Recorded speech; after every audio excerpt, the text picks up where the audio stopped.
CPM സംസ്ഥാന secretary MV ഗോവിന്ദനെ രൂക്ഷമായി വിമർശിച്ച് ജി സുധാകരൻ. അവമാനിക്കരുത്, ഞാൻ നല്ലൊരു കുടുംബത്തിൽ പറഞ്ഞവനാണ്. നീ നല്ല കുടുംബത്തിൽ പറഞ്ഞു, ഞാൻ പിന്നെ മറ്റേ കുടുംബത്തിൽ പറഞ്ഞാണല്ലോ. MV ഗോവിന്ദനാണ് വർഗവഞ്ചകൻ.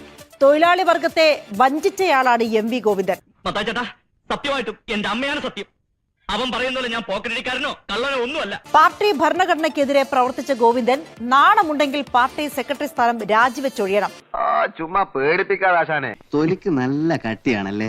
സ്വന്തം വർഗത്തെ പരാജയപ്പെടുത്തുന്ന ആളാണ് വർഗത്തെ വഞ്ചിക്കുന്നതെങ്കിൽ ഗോവിന്ദനാണ് വർഗവഞ്ചകൻ. അലവലാദികൾ എവരെയൊക്കെ കാണുന്നതേ ഇറണക്കേടാ. പാവം, ഇവന്റെ ബലഹീനത മനസ്സിലാക്കില്ലല്ലോ.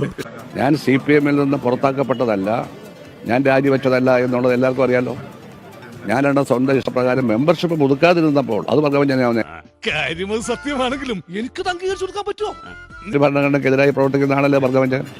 നാണമില്ല ആ സീറ്റിലിരിക്കാൻ. പൊട്ടന്റെ മുമ്പിൽ ശങ്കൂതണമാതിരി ഞാൻ ഈ കാര്യം പറയാൻ തുടങ്ങിയത് വർഷം. അദ്ദേഹം പറയുന്ന പോലെ തിരിയുമോ നിങ്ങൾക്ക്? അദ്ദേഹം പറയുന്ന പോലെ നിങ്ങൾക്ക് തിരിയുമോ? മലയാള ഭാഷയിൽ വർഗാധിപത്യവും കൊളോണിയലിസ്റ്റ് ചിന്താ സരണികളും റാഡിക്കൽ ആയിട്ടുള്ള ഒരു മാറ്റമല്ല. ഇപ്പൊ മനസ്സിലായോ എന്തുകൊണ്ട് നമ്മൾ തോറ്റു എന്നുള്ളത്? ലളിതമായിട്ടൊക്കെ പറഞ്ഞാൽ എന്താ, ഈ പ്രതിക്രിയാവാദകവും കൊളോണിയലിസവും എന്നൊക്കെ പറഞ്ഞ് വെറുതെ കൺഫ്യൂഷൻ ഉണ്ടാക്കുന്നതിനാ. തെറ്റില്ലാതെ പറയാൻ അറിയാവോ? അയ്യോ അങ്ങനെ പറയരുത് ഫ്രണ്ട്സ്. ഇവൻ ആത്മഹത്യാനായിട്ട് വിഷമം വാങ്ങിച്ചോണ്ട് നടക്കുക. ഗോവിന്ദനോട് കാര്യം മനസ്സിലാക്കണം. വായടക്കുന്നതാണ് നല്ലത്. പോക്കത്തരം കാണിച്ച അമ്മച്ചാണ് ഇടിച്ചിന്റെ കൂമ്പളിക്കളെ. നാണമില്ലെങ്കിൽ രാജിവെച്ച് പോകണം. ആ സ്ഥാനത്തൊന്ന് മാറിക്കോണം.